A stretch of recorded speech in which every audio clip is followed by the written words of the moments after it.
we'll read fifth commandment, then followed by sufferings and miseries, today's reading session. Okay, commandment number 5. Be truthful, take miseries as divine blessings for your own good, and be thankful. Truthfulness really implies the sense of presenting one's own self in its true colors. This is a state at which a man exclaims spontaneously, "It is as it is. It is as it is." No words, however, can express this condition in any way. This is a state which in true sense is the reality. Even to call it as a state is to blemish its true character. The word state applied to it is not appropriate. This is in fact the point at which all the powers are drawn in and accumulated at the time of pralaya, dissolution, and nothing but absolute reality remains in existence. The word reality, as I have used it, does not convey the true sense, as all feelings and perceptions end there. If we call it as power, even then a material cloak is set around it. It is almost inexplicable. If we use the word negation for it, even then a faint reflection of something remains in view. Now, existence is the only word left for covering the sense. But if we fix our thought on it, even then the faint idea of something persists, and thus the same consciousness of materiality is revived to some extent. If we banish both these views from our thought, even then something remains at the root. Nothing can thus express it except the words, "It is as it is." It can be imitated upon only by keeping oneself off from every concept. It depends upon practice so that one may bring himself up to it by means of proper action and right behavior. The state of settledness is helpful in it, but that too must end before one reaches the destination. Then alone can consciousness of reality be had, and when consciousness also ends, we may then consider ourselves to have arrived at its primary stage. Take a pause here. So this sentence, it can be imitated upon only by keeping oneself off from every concept. Can you elaborate? Thought. Can they hear? Can you hear Bhaiya, sir's explanation? No, I did not hear the explanation. I heard your question. Sir, stop.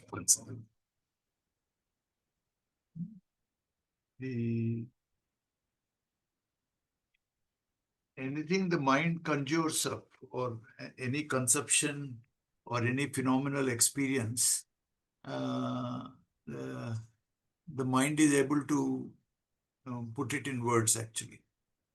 But the reality is much subtler than that. So actually it is beyond mind only.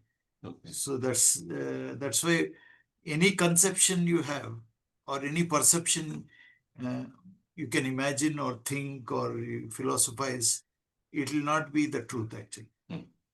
So you should be free from all conceptions.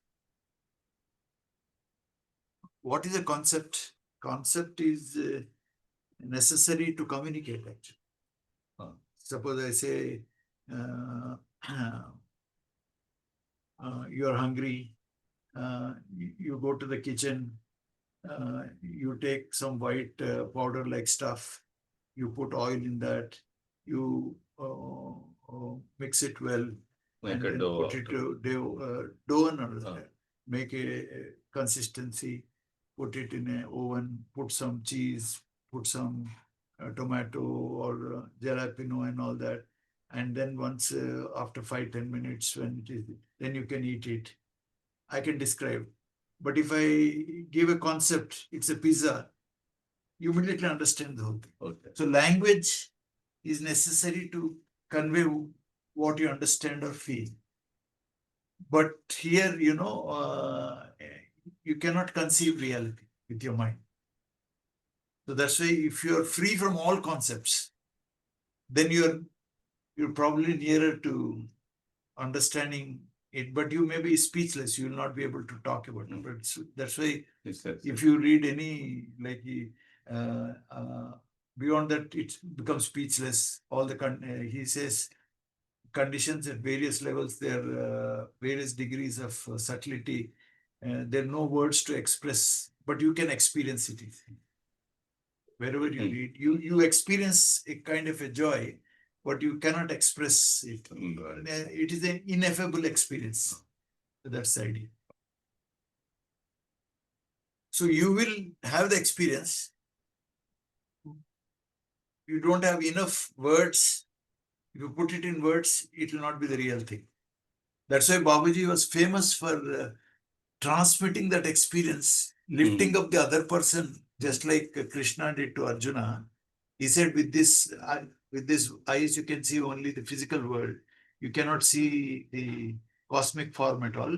I'll give you the cosmic vision so that you can see. So Babuji also used to lift up the person's, purify the person's mind temporarily, take him to it.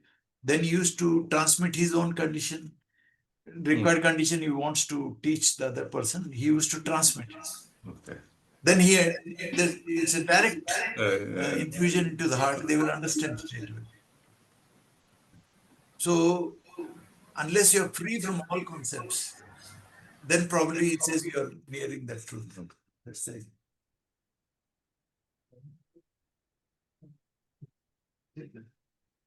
That's not it.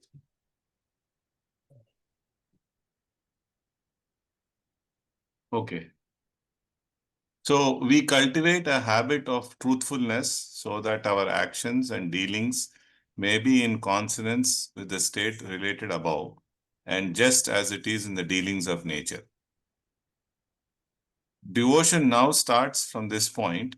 It reminds a devotee of his devotional duties, and the master's remembrance gets implanted upon his mind.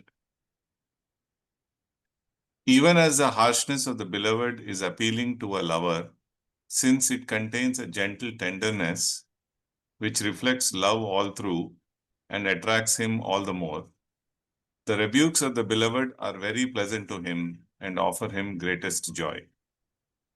If we take a cruder view of these scoldings, they assume the form of painful experiences which people call by the name of miseries, which are so easily endurable through a true lover who takes them with delight even in their grossest form. When this state is acquired, the underlying emotional trend converts it into a state of gratitude. This indicates how nicely he has welcomed them, and is now so happy with them because they have come down from his beloved. So do not complain of sorrow because it is far from etiquette. Happiness cannot be had without undergoing sufferings, from a poet.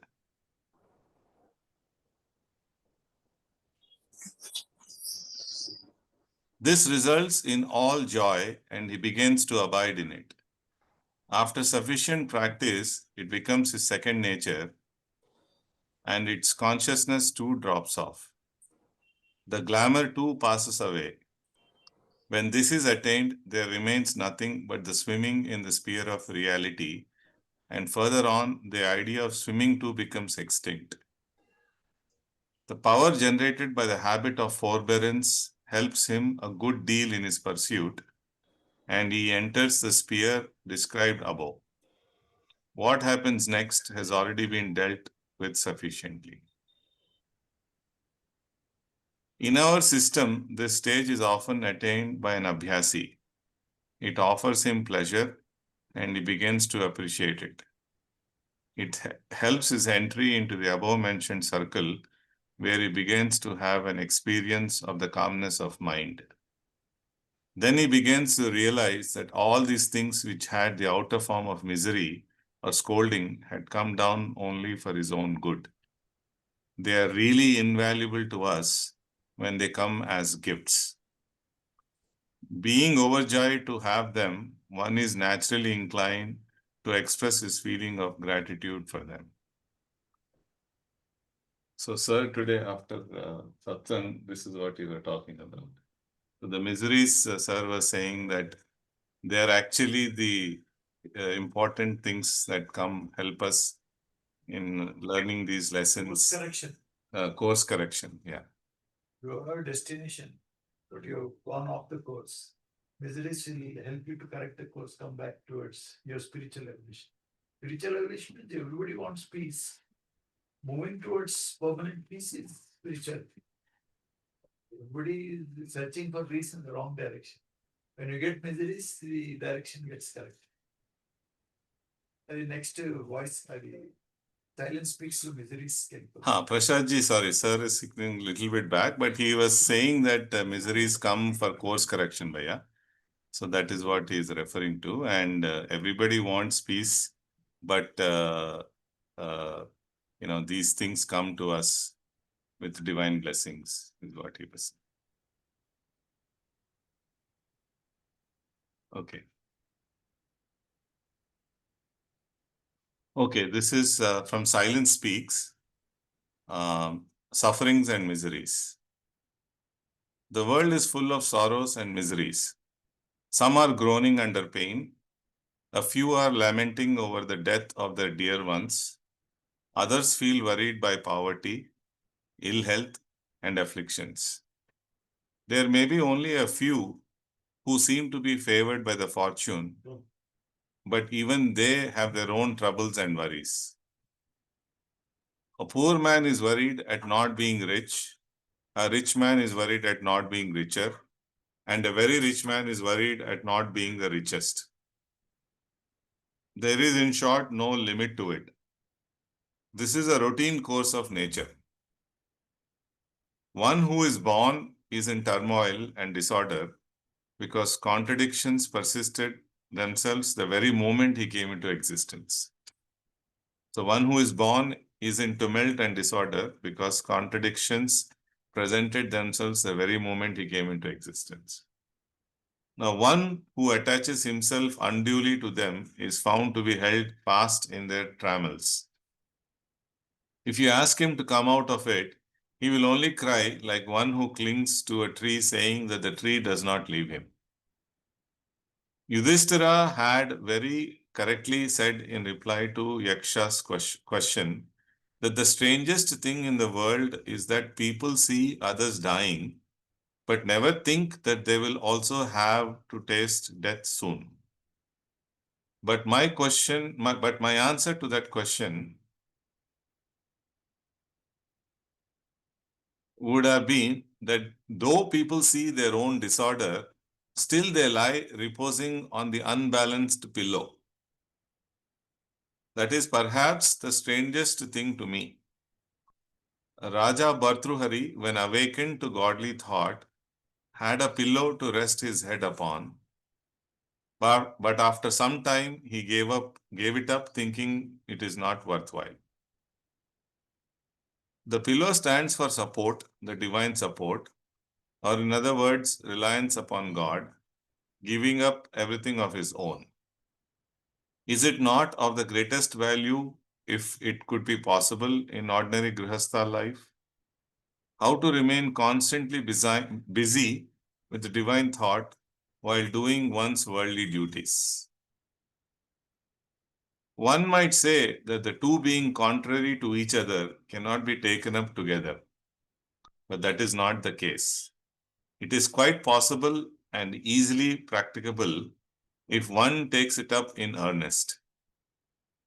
In due course, godly wisdom awakens in him and he begins to work with it in all his activities of life.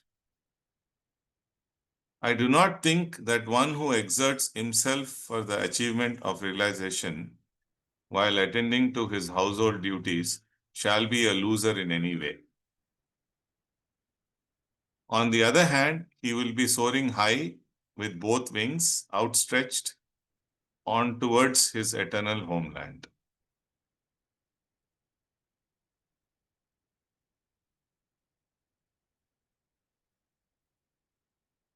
Since we came into the world, we have never been free from miseries, nor shall we ever be till we have secured our return to the homeland.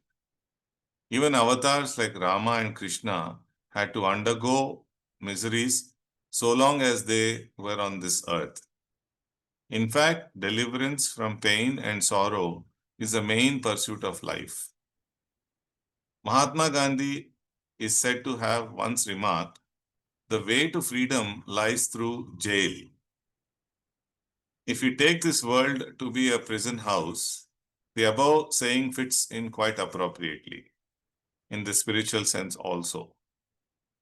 In utter despair, people often wish for an end to life. But in my opinion, it shall be far better under such circumstances to pray to God to bestow a life which might be parallel to death.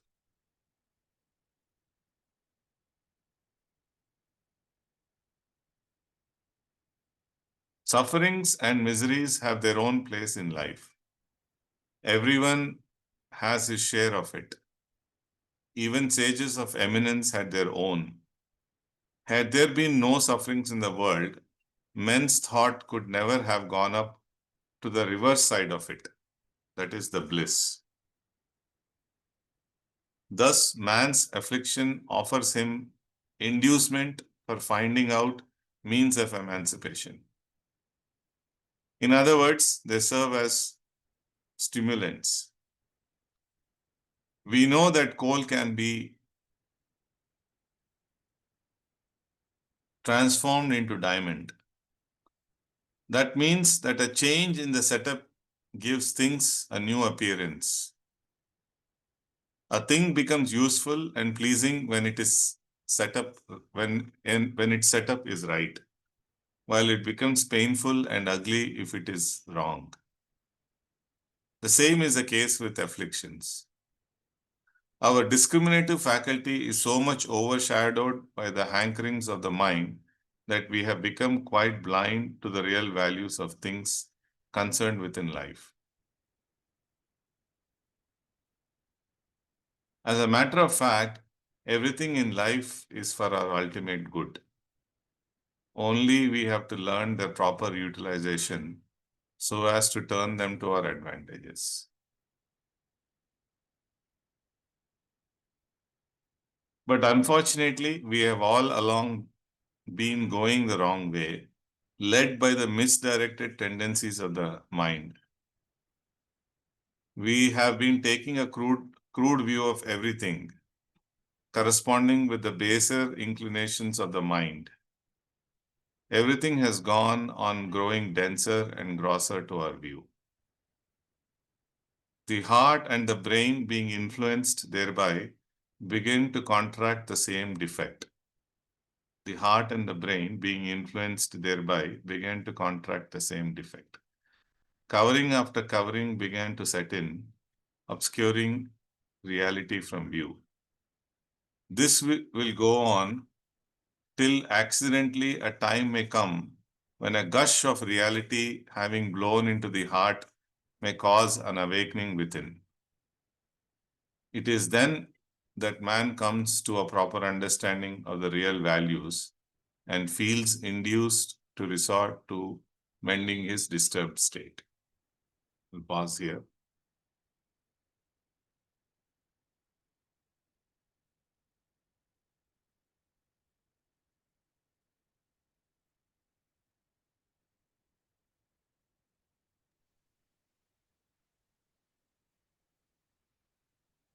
I think this one, right? As a matter of fact, everything in life is for our ultimate good. Only we have to learn their proper utilization so as to turn them to our advantage. That's the key thing. Yeah. So these miseries are helping us and trying to look for that everlasting peace Sir was talking about, going into that state. Okay, I'll continue. Yeah. When man first assumed his physical form, he brought with him the thing opposed to the real nature of his being. That means both the opposites were intertwined to give it a proper shape. If appearing in the form of an outburst similar to that caused by the contact of fire and water, when supplemented by the flow of air, it went on smoldering and increased the force of the outburst. The outburst is nothing but the action of the force coming in contact with the soul, thus exhibiting a display of the elements. Reality was lost sight of.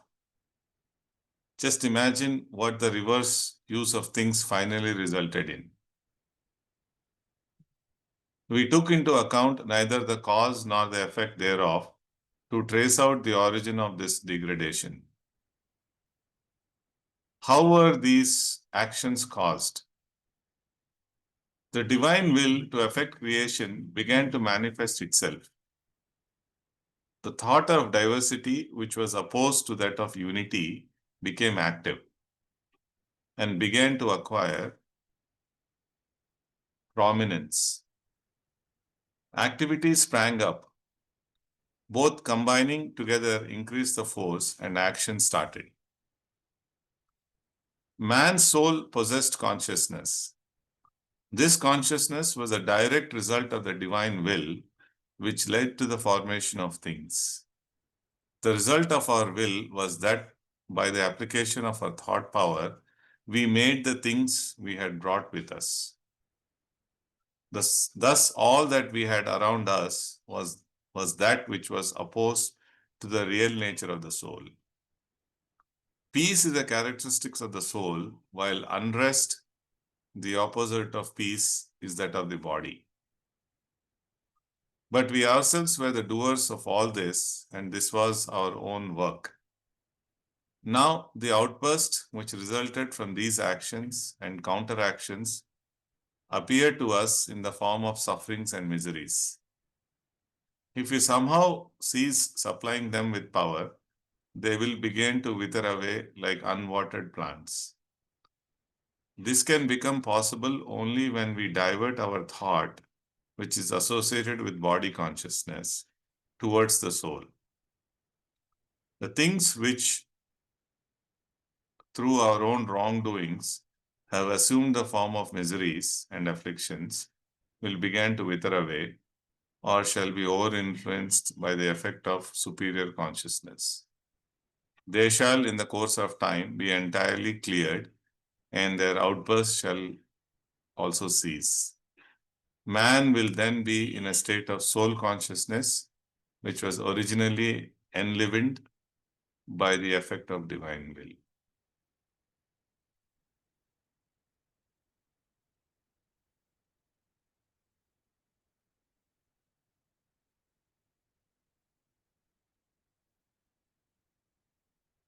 There were nothing wrong with the things that descended to us.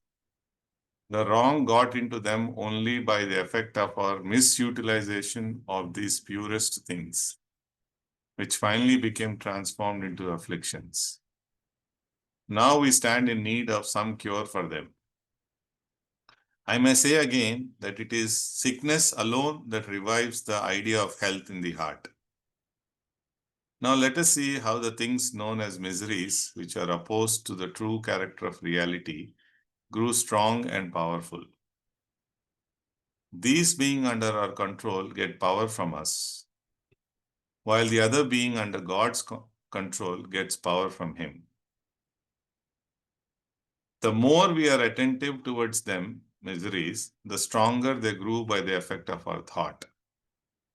In course of time, they became strong enough to overshadow all our feelings and emotions. The only solution would be turned towards God, which is the greatest power. Sir, I think your point here about in the deep sleep, how we are with the union. So hence, Every person intuitionally knows that there's a higher peace is a reality, and intuition everybody knows. But they don't know, without a guru, they don't know how to go about acquiring or knowing about that state. Every human being has got an intuition that is a higher way of life possible. That is, we experience it in deep sleep. Sushupti stage, we are in a state of bliss. We are not having any pain or suffering, physical, mental, there is no suffering. But people hardly give a thought to explore that state of mind. That's the problem. yeah, we get up, we go, and we start. We are in a We don't, yeah. we are so much caught up in our day-to-day agenda that we don't give any value, don't explore it at all.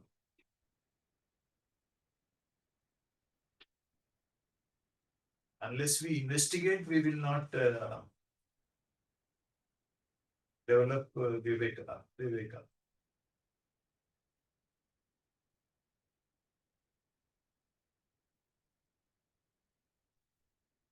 Guru, even Bhagavad Gita lo, the direct advice here, what all is required, I have told you, it is now up to you, decide where you want it. Krishna says, whatever has to be told, I have told. Now it is up to you to follow.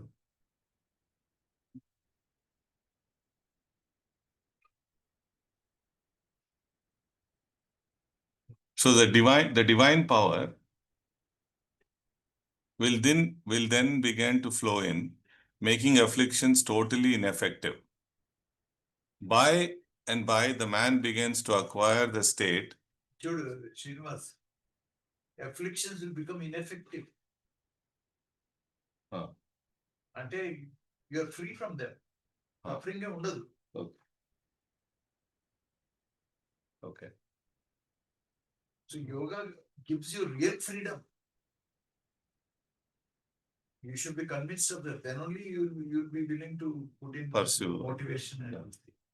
They'll become totally ineffective. Even though you may have highest cancer, like I was reading Henry Thoreau's, he was not affected. He was having severe tuberculosis, weakness, fever. He was not having misery at all. People don't appreciate this fact. They think, they believe that it's not possible that you'll be free from disease. If you have cancer, you'll have breathlessness, pain, all that. So much of pain. That's why everybody, whomever I meet, old people and all, they keep on talking. That should be without any trouble. See how he has died in sleep. So many people don't know. Everybody talks about it. Because they believe that once the physical cancer or this thing comes, life will be very miserable. But he's telling they become ineffective.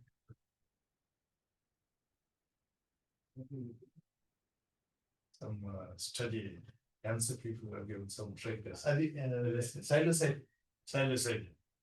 So there's a study done in Hopkins, John Hopkins Hospital. Okay. They have given medicine called a psychedelic drug called psilocybin. Okay. So their whole thinking has changed. Their whole perception about pain has changed. Pain has changed. They were lamenting why this was not given earlier.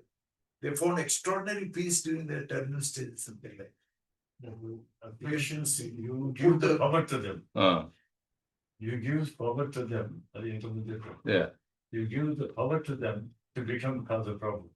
But if you don't give the power like this, that immediately. So the drug actually makes you come out of the what is called the default mode network.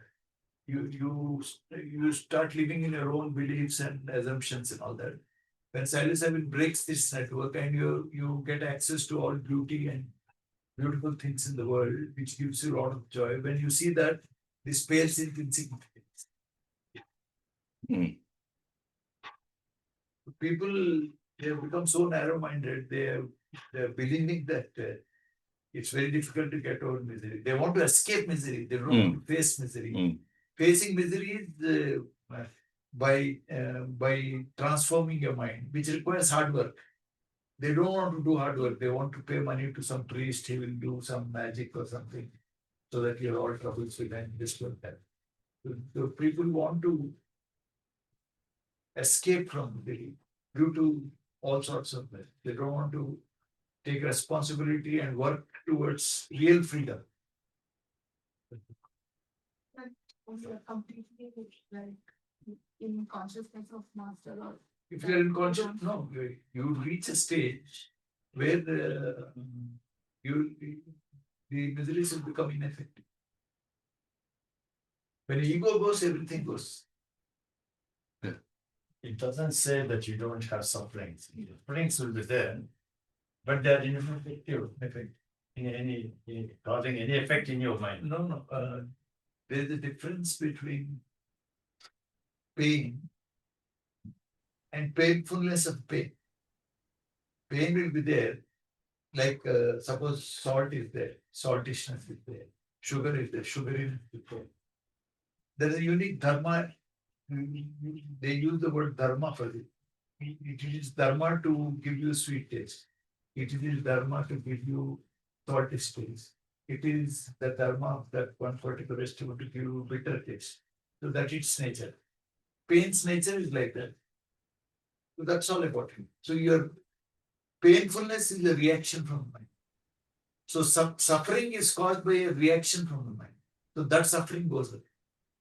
Pain will be old age, like Buddha had severe back pain, but then he never interfered with his work. He used to sleep only 1 hour. Babuji had so many diseases. Sir had so many diseases, but they never stopped giving sittings and then writing letters, undertaking tour at the age of 70, 80. He was traveling abroad, he's very fragile health. But he never stopped working. So misery is a reaction to mind that can be totally eliminated.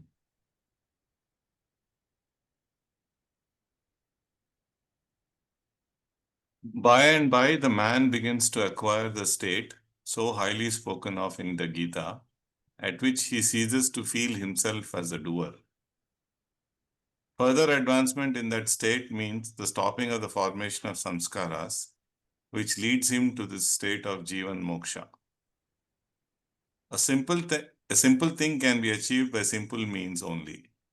In fact, afflictions which are commonly taken as the reverse side of bliss form the only thing that revives in our heart a consciousness of the real and helps us to march along the path of peace and progress.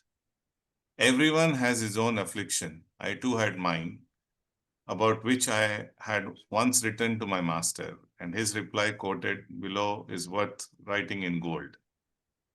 It is good to be put to worries. The home is a training center for submission and endurance. To put up patiently with the day-to-day events of life is the highest form of penance and sacrifice. So instead of anger and resentment, one must cultivate in himself a meek temperament.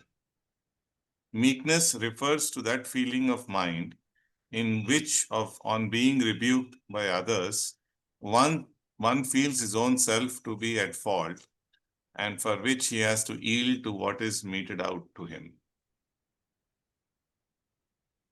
For others, aloofness, solitude, and disassociation might be the means for cultivating contentment, endurance, and freedom from the entanglements of life, whereas for us to put up with the taunts and rebukes of the family, friends, and society is the greatest form of penance and sacrifice.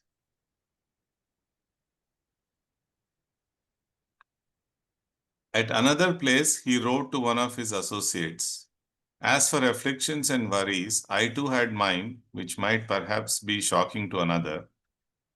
Often I had nothing for my meals. I had a number of children and dependents to support.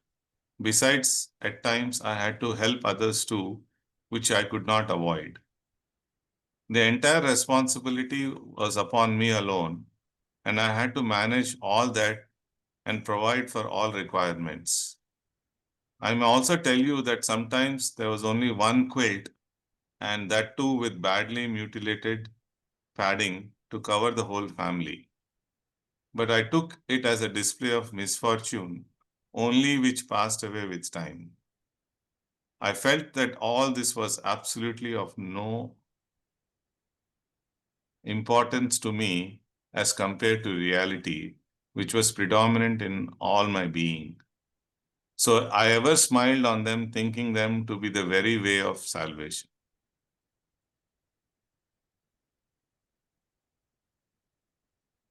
Constant brooding over our own afflictions increases our worries. Our attachment to them develops and we become rigidly entangled in their intricacies. This hampers our onward progress and the chance of success becomes slight. And an alternative course suggested by certain misdirected teachers is that of deserting the worldly responsibilities by breaking off from family, friends, and society. As a matter of fact, even then they have their particular worries and entanglements. That is therefore no solution of the problem. On the other hand, it promotes greater evils in the form of arrogance, pride, and prejudice, the worst poisons for a spiritual life. None in this world is free from worries. The presence of afflictions is in fact a positive proof of the very existence of man. Worries are really the result of the unbalanced activity which had originally brought man into existence. This is the interplay of the forces of nature, causing expansions and contractions, by the effect of which layer after layer began to be formed. Now, if one keeps his entire attention located on them, thinking that thereby he may minimize their effect, it is almost impossible. Ages may be lost in the pursuit, but not to speak of this one life. On the other hand, he will go on fabricating greater intricacies by his own actions. That is really the misutilization of the powers bestowed on us by nature. If we keep ourselves concerned with the clearing of the limitations set up by expansion and contraction of the forces, our purpose may be rightly served. It is therefore necessary for us to start from the level where nature's forces began to promote consciousness in man. The reason why people are not able to undertake it is that they do not attach any importance to it, because they have no definite aim or purpose in view. An archer can never hit at the mark unless he fixes his keen attention on the object to be hit. I have my own experiences of sufferings and miseries, and after pondering over them a good deal, I have now come to the conclusion that sufferings and disease are the boons of nature in disguise, which helps deliverance from the effects of samskaras. When one is cleared of their remnants, spiritual progress goes unabated, provided one's mind is inwardly inclined towards it. None is required to give up the normal activities of life connected with his worldly living, but needs only to be busy alongside with it for the attainment of that which is finally to be attained.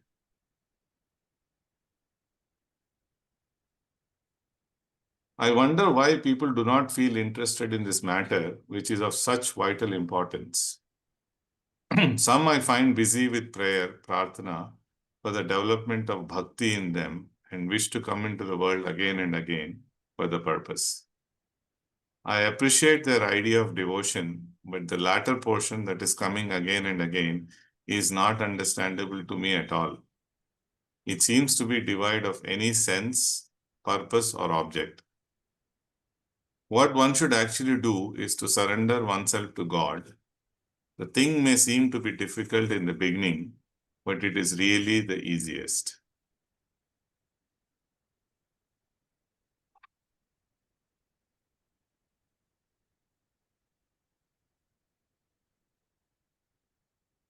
I find people complaining that they do not find time for worship or meditation. But I feel, and everybody knows well, that they always get sufficient time for their illness, worries, and physical needs. The reason is that all these things are of greater importance to them than the divine duties. As a matter of fact, a man can keep himself busy with divine thoughts every moment without offering any hindrance to his worldly activities.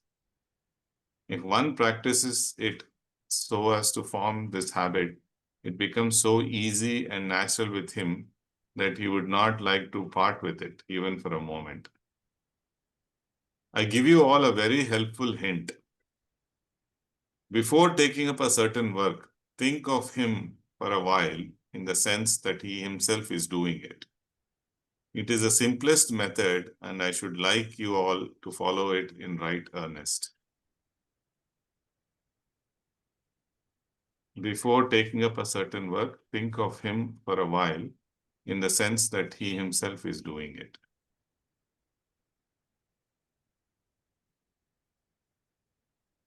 An intense craving is therefore essential under all circumstances, and for that, meditation is an indispensable factor.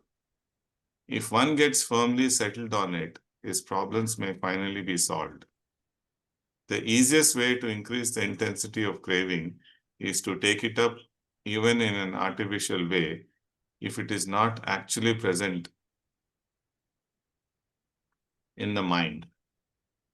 In course of time, by constant practice, the artificial feeling will become true and genuine.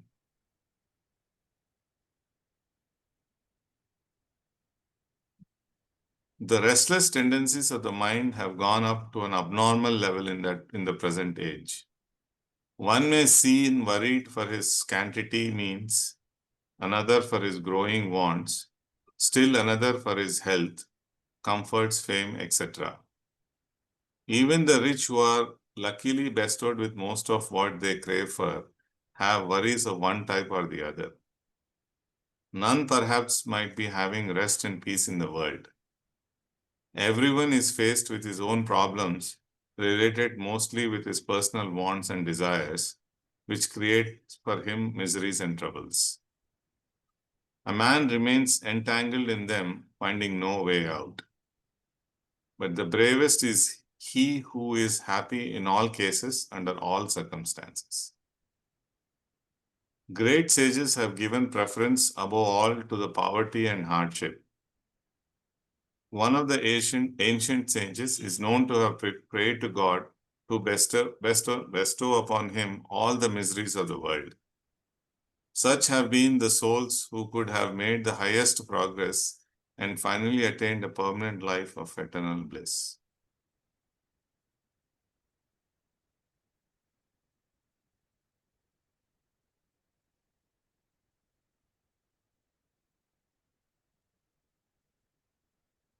Thoughts which one makes or has made remain afloat in the Brahmand Mandal and transform into energy.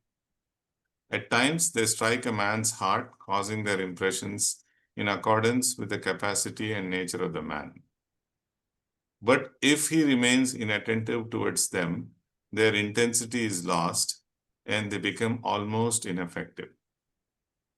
If we form the habit of paying no heed to them, they will have no effect upon us.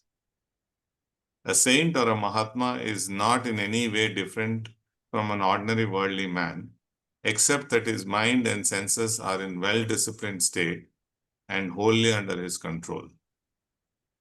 He remains free from the effect of the different hues and colors of the world and remains ever merged in his own, the one colorlessness.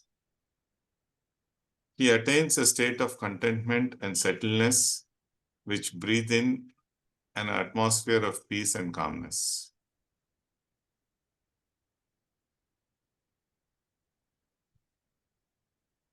Usually, worldly tangles are a cause of worry, but for the most part to those alone who attach undue importance to them. If a man turns his attention away from miseries and afflictions, their painful effect is considerably reduced. one must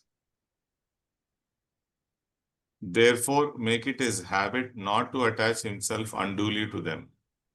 Then alone shall he be happy and contented under all circumstances.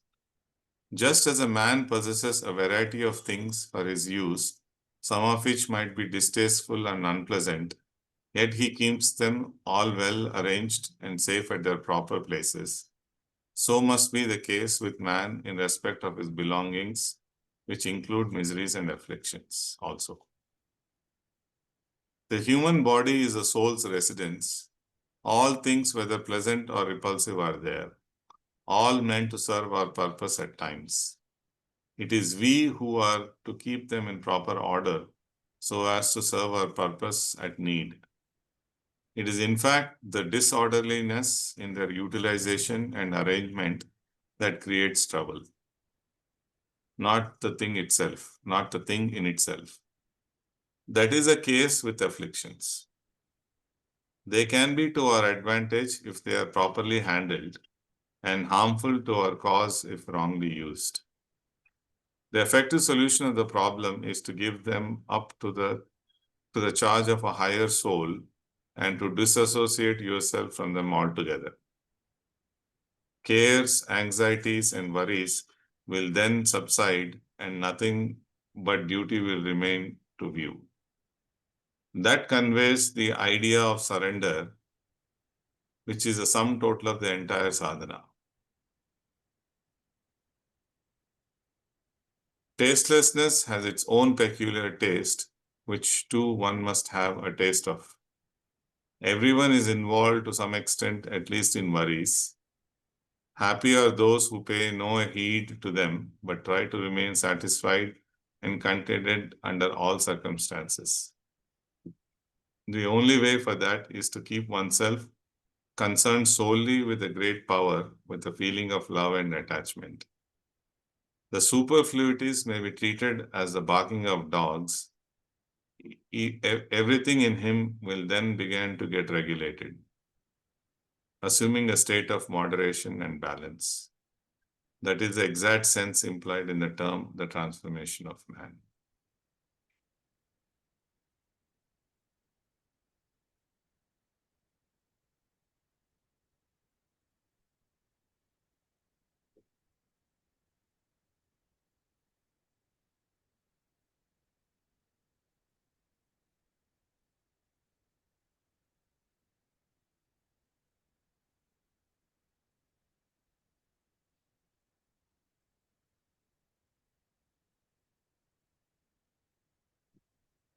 Anyone wants to ask anything or add?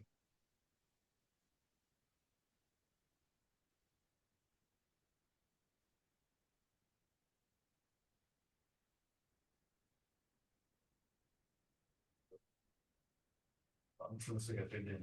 One point is to some. One point with the 52 weeks, 52 points. It gets into you. Anyway, So can you come closer? No, sir was talking about, sir. Then He was talking about just even if we get 1 point a week, so 52 weeks are there. He was mentioning when they go to conference, they carry 1 point home. That itself very useful. He was suggesting. total thing is change of our state of mind. That's all, nothing else. So I think right use of the miseries, I think is the key. Not to complain about them, but actually use it for your transformation. Don't be dependent on that. Just give it to God, that's not. Yeah. You do the other things, what you have to do. It's a training only.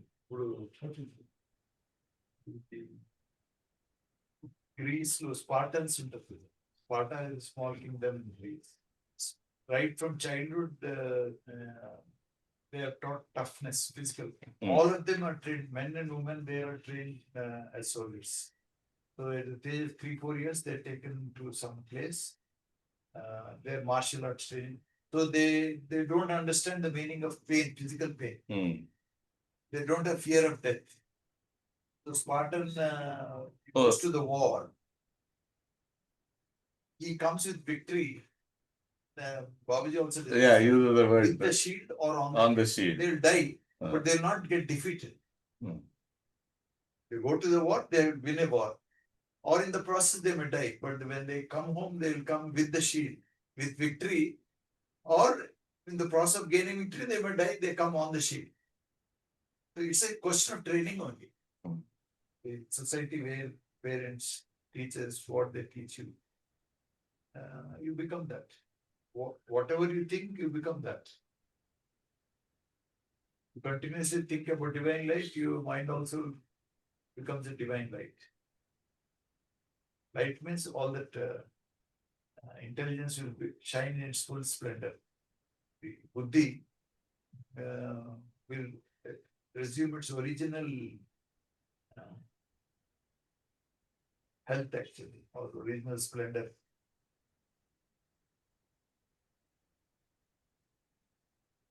On page 426, Babuji Maharaj says, right, one of the ancient sages is known to have prayed to God to bestow upon him all the miseries of the world. Yeah. So we know the example of Kunti. Kunti prayed to Lord Krishna. Is there another saint whose anecdote is known? I knew one preceptor in Hyderabad who prayed like this, even though being told not to do that. And he succumbed to those diseases. No, the ancient sage. Any other anecdote is there? I don't know. It will become a good story for children to talk about such anecdotes.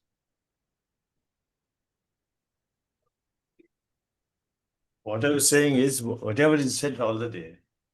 Sri Ramchandra, the miseries or the sufferings or whatever you call them. And Sri Krishna has, Babuji had, Babuji's guru had, but they all have it, but still they were under. Kesina, he was suffering, but all of them had suffering, but still they're working in full splendor. One practical story is the if you read Babuji's letter to Dr. KCV, this is a well-known story, no? All the people, disciples of Babuji know about it. He goes to Allahabad to attend a marriage, and then their marriage, he stays in Justice Chaturvedi's house. His daughter was having tuberculosis, brain tuberculosis, and she was in a very pitiable state. He was crying and all that. And then Babaji goes inside, prays, and then next day onwards, she starts recovering actually. Actually, he gave his own life to her actually. And then Lalaji immediately admonishes her, admonishes him, why you did like this and all. And then Kasturi also immediately came to know that Babuji gave his life to, and two other senior Abhyasis also immediately came to know that he has given his life to the other person to remove her from miseries and all that. Later on, Lalaji orders some saint in Sri Lanka to give his life because his life is more precious and all that. And Babuji mentions about the death of that saint who has given his life, and then they're all detailed in Event Horizon, it will be there. So directly Babuji's example is there. He not prayed, he actually took it upon himself. Not just words. He lived. Lived it. Ramana Maharshi had throat cancer, but we don't know about whether he prayed. That's but here we have direct example of Babuji not only praying but actually taking it. Yeah, Event Horizon.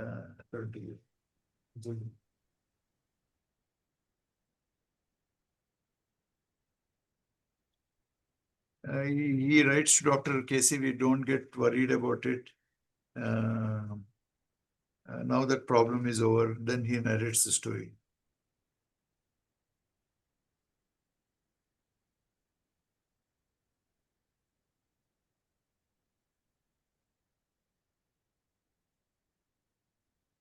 He says, I'm reading from Event Horizon.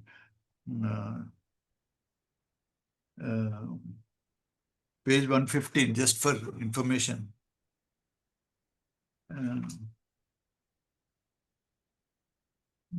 I am very glad to see in your letter that you are increasing the duration of the meditation.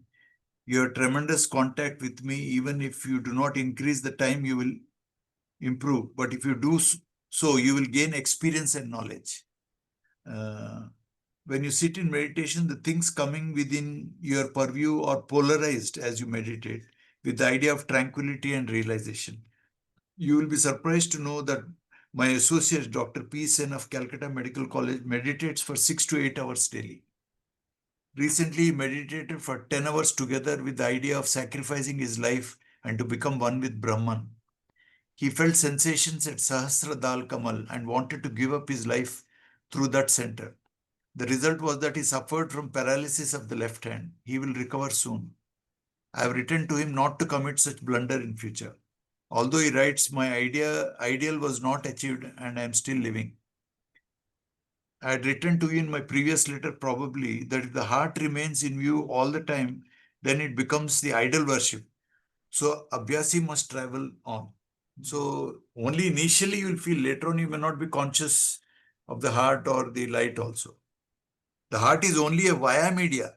Although you must not try to be away from the heart, but let it take its natural course. You felt tension on 28th July 1957. Your feeling regarding it is correct because I am transmitted to the very core of your being. Regarding the illumination of the bluish moonlight, I would say that it would gradually fade away to have its real color. Your feeling about Sarvam Kalvidam Brahma is correct. It is also a condition felt by an Abhyasi in almost all the higher stages, but it grows subtle as he proceeds on. Interesting point for us now. It is coming because all of us are worried about the state of affairs in the world. He's writing about it. Please do not feel oppressed to see the ignorance reigning all over. I mean, I had the same feeling for some time during my Abhyas period, and I had written to my master like that.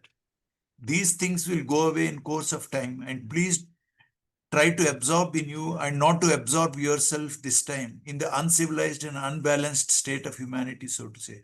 That doctor was a fool. He looted that patient. He committed crime. That politician, this thing.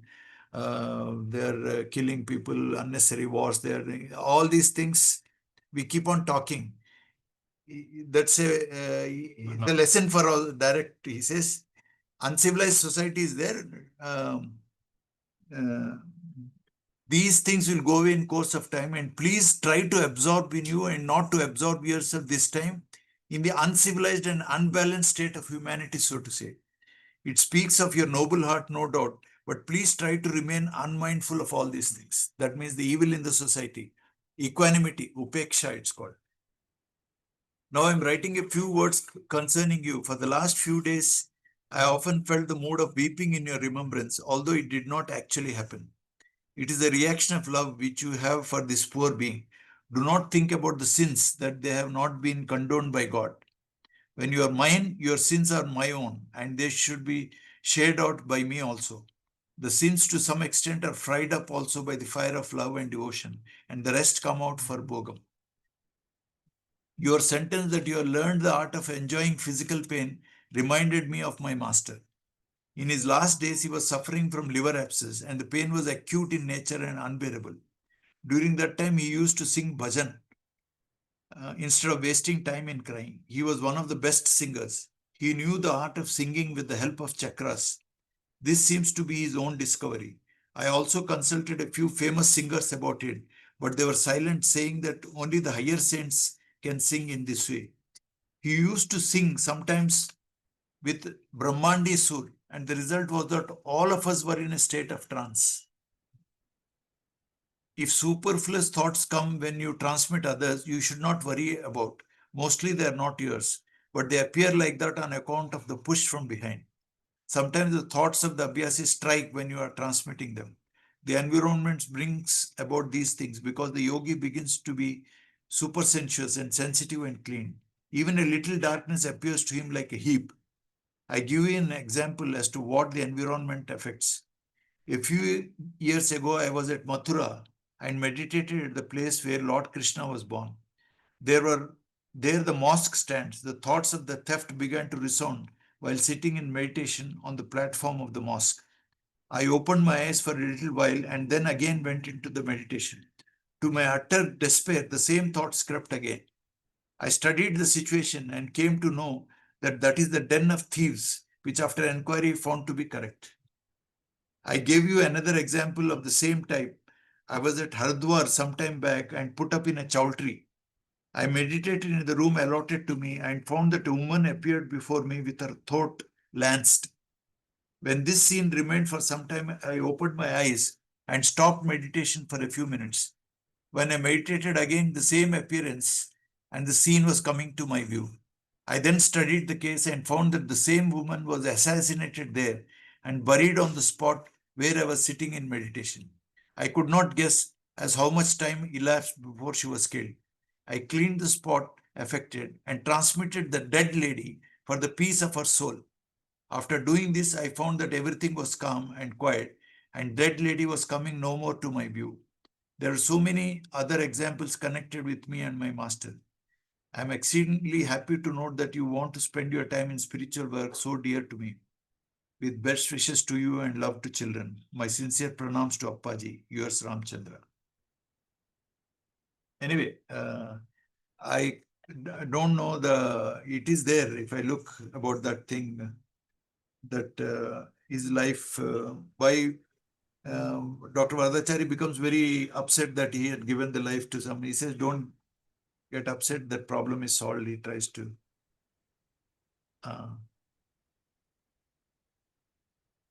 Yeah, it's coming. I'm reading that. It's 17th March 1957. Page 72. Page 72. Received your most affectionate letter of 28th February, 8th March and 11th March. I am replying all of them. Events at Allahabad, that is a situation took place, seem to have distressed you much. I mean, he's giving life to that tuberculosis patient. Events at Allahabad seem to have distressed you much. I came to know of it from Sri Ishwar Sahai too. He had informed you all of all incident. I too, on my part, do not want to keep any secret from you, who is developing to be a part and parcel of my own self. I shall always be free to you henceforth. Now I come to the point. My heart has already melted to an extent that when vibrations of thoughts enter in it, they form their own shape. Bewailings of the mother and the patient's children moved my heart to pity to an extent that underwent the process, which I did not even know a minute before. Once I had requested my master to reveal the process to me, but he refused, saying that he did not trust me in this respect. But when time came, the process was clear to me within a moment's concentration, and in an instant the action was done, so suddenly, of course, that even my master found no time to check me from doing so. I had even acted in an unnatural way in this case. I wiped off the evil influence of the stars at the time. Astrology also changed. I wiped off the evil influence of the stars at the time and directed with full force the good effect of the favorable stars. This was being verified at each step by one of my associates who is an astronomer. Soon after, I observed heavy frowns on my master's face, and he scolded me much, saying that the part of life I had transferred did not belong to me entirely, but to the world, which had full claim over it. You will be surprised to know that the thing came to the knowledge of Saint Kasturi the very instant it was done at Allahabad, and she told about it to her mother and others. When I returned to Lakhimpur, she verified it from me. When the doctors saw that the tuberculosis gland had burst, spreading the poison throughout the body, they entirely gave up hopes and stopped further treatment. When I washed her system, I too found the poison there. I pulled it out, though the process is generally disallowed as the poison, being very powerful, acts upon the doer. So I got it. Afterwards, I liquidated about 60% of it as I felt that my brain was not working as soundly as before. But when I resumed its normal working, I left the rest at its place, as that much time could be better utilized for the good of others. This is but my nature, which may be attributed to lethargy. One of my associates has prescribed Natromur 6X for me, which I sometimes take. The blackness is still there, although considerably reduced. The acute pain soon after had also eaten away much of the poison. When the disease is taken out, it is not brought on one's own self, but is thrown aside. Whereas in poison cases, it does affect the doer to some extent. For this very reason, the process is generally disallowed in phthisis, tuberculosis, snakebite, and syphilis or like cases. It may be a wonder to note that in a case of a disciple so closely attached to the master as to feel almost one with him, his samskaras pass on to the master for bhoga, though of course a greater part of it is fried up by itself. You may thereby naturally conclude that loving the master means torture to him, but so is not the case. Suppose there is no such disciple of that capacity, the master being himself free from all samskaras, past and present, shall then begin to contract samskaras from unknown source to keep up his physical existence. Such a question was once asked by Sri Ganeshan of Trichy. It will appear in the next issue of the magazine along with my answer to it. It is thus the nature's boon to the master who cannot otherwise attain the state of liberation in life. But these are the things reserved only for personalities of my master's caliber. One thing more in this connection, the abhyas is to, after a time, begins to stop the formation of samskaras. I pray and hope that you may come up to it soon, and I shall inform you when you are there. I think you are right in saying that my life is more useful to the mission and the world in general. There are men in India, Occident may mourn for such ones, who have not the least regard for their life if they find some good coming out by sacrificing it. Take the case of Gandhiji. He once fasted for 21 days and his condition had at a time fallen down so much as to compel the doctor to declare nothing but immediate ending of the fast or some miracle can save his life. At that critical moment, a saint of India did transfer his whole life to him. He also left a note stating that Gandhiji's life is more precious than his, and he was immediately dead. It was published in the papers, the cutting of which was preserved by one of my brother disciples. So has it happened again now in my case? At 7:55 p.m., date unavailable, I was intercommunioned by a sage of Ceylon, who stated that he has been ordered from above that he should transfer to me from his life the portion which I had lost. My master directed me to be attentive to him. I did so, and in an instant the action was over and the gap was filled in. The sage was the disciple of one who was in communion with me some time ago and was in my personal attendance in astral form at the time of my first tour to South India. He also used to draw impulse from me and was under my training. He attended me for all the time I remained on tour. He kept me informed of all the things necessary and helped me at every step. He also requested me to blow up Colombo, as it was a place of grossest debauchery due to the influence of the foreigners. I consulted the master and he disallowed it. He also promised to offer me his full support if I started my master's mission in South India. He is now in the brighter world. The present sage is his disciple. He has made this great sacrifice in compliance with his master's order. On 7th March, some more sages made the same offer, which I declined to accept, as I do not mean to stay for more than the allotted period. Saint Kasturi knew of it the very moment, and she reported to me all about it for verification. This is due to her devotion that now nothing can remain a secret from her. Sri Ishwar Sahai also verified it by his own insight. Thus, your worry over the incident should now over. I am highly indebted to the sage for his sacrifice, and I am thinking how it is to be repaid. Now your letter on 8th March, believe me, my dear Vardachari, that you deserve more than you understand. My heart is like a piece of iron which is easily attracted by a magnet. Your devotional attitude has made your heart a magnet to attract mine. for which you deserve my congratulations. It is now a pretty hard task for me to restrain myself from giving you further approaches earlier than necessary for the sake of proper training and internal knowledge of experiences. Experiences, however subtle they might be, add to the store of internal knowledge. There are different kinds of bliss which an abhyasi can well understand by comparing them with one another. What you are finally to gain is neither bliss nor otherwise, a changeless state. I remember to have asked my master whether this is the very bliss reigning in me for which your gracious self has labored so long.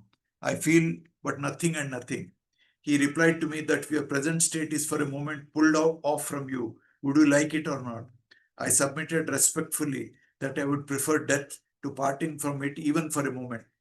What charm is there no words can describe. Regarding your idea that my every word and action displays negation, I may say that I feel nothing of the kind in me. Similar may be the case with you. You too may not be feeling the state which I do in you. Surely enough, if anyone having a keen eye studies you, he will definitely arrive at the conclusion that my Vardachari is born newly again. Think my heart to be your playground. Mr. Subramania has written me that you have unbounded love for me, that is for one who is totally gone in true sense. Now you can yourself imagine where your devotion rests. I think where everything ends, what that place can be, nothing but that where we are to rest, the main goal of life. In other words, you are where you want to reach finally. What else now you want to acquire? Nothing but experiences of the path and the unfoldment of the self for the guidance of others. Now your letter of 11th March, I am elated with joy to read how fortunate I am to see such a good condition displaying in you. I think that thousands of kingdoms can be sacrificed even for a tiny grain of it. You write, I am feeling withdrawn throughout yesterday and getting a state of inactivity or quietness of mind. This state of quietness remains inwardly all along your day's work. It means you have embraced the soul in all its corners and you are now proceeding with it. This is a kind of layavastha. This is the fragrance of the soul which I meant in my last letter. It is not felt by the sense organs as it is not a material thing. A man having an open internal vision will be soothed if he peeps into your internal condition. This very moment, as I am attending to you, I am feeling the same thing and I find myself soothed by the mere touch with best wishes.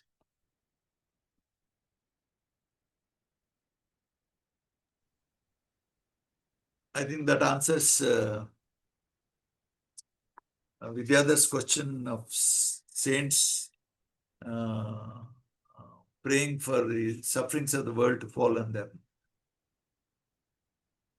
You see, one of the marks of enlightenment is a person who has realized his divine nature, he has become one with this thing.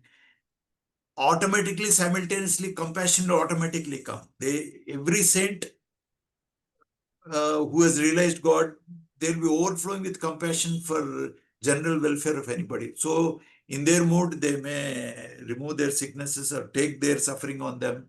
It is like Buddhist people, they talk about the concept of bodhisattva. That means they don't want realization. They make a sankalpa that they will not enter into heaven till all people in the world enter into heaven. Till that time, they don't want to achieve. That's called a bodhisattva concept.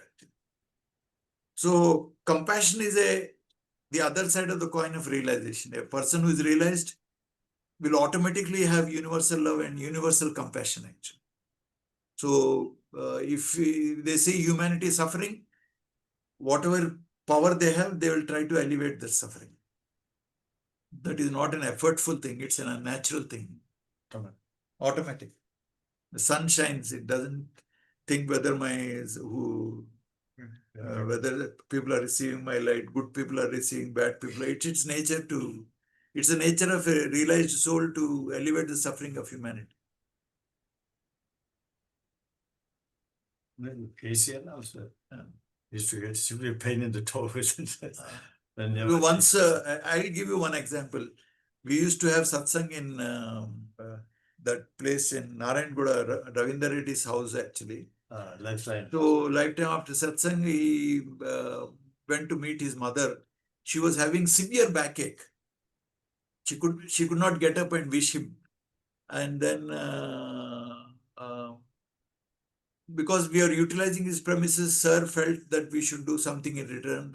That is why the reason he made Dr. Shashidhar a trainer actually, because out of a sense of obligation that they've utilized the premises for the service of the master. So he felt indebted to the family. So he made him a trainer. That is one. And then we went to meet her, greet her, because she also helped in the delivery of the Shataris, both the daughters. So he just wanted to inquire. She could not get up because of severe backache. So evening, I went to his place for evening general satsang.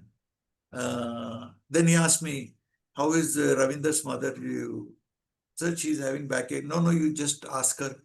Ask him about it. So then I rang up Ravi. I said, how is your mother? Sir? He says she's backache is gone. She's she's sitting up and walking now. Then I asked her, what have you, sir, what did you do? I said, then I used my will and then helped her get rid of that backache. That's compassion, no? It's a clear example for me. That fellow was surprised, why you're asking? No, no, no, no, you go and see what is her condition. I asked his son. Then he went and realized it. Then I particularly asked her, what did you do? Why did she? Then he told me what he has done. Anyway, but then this becomes a problem. Every Abhyasi starts expecting similar relief from cancers and diseases and for corona fever and all will be entering into a messful situation. Just to give in a context, sir was also very much against these miracles concept. Anyway, we'll meet again next Sunday. I think it's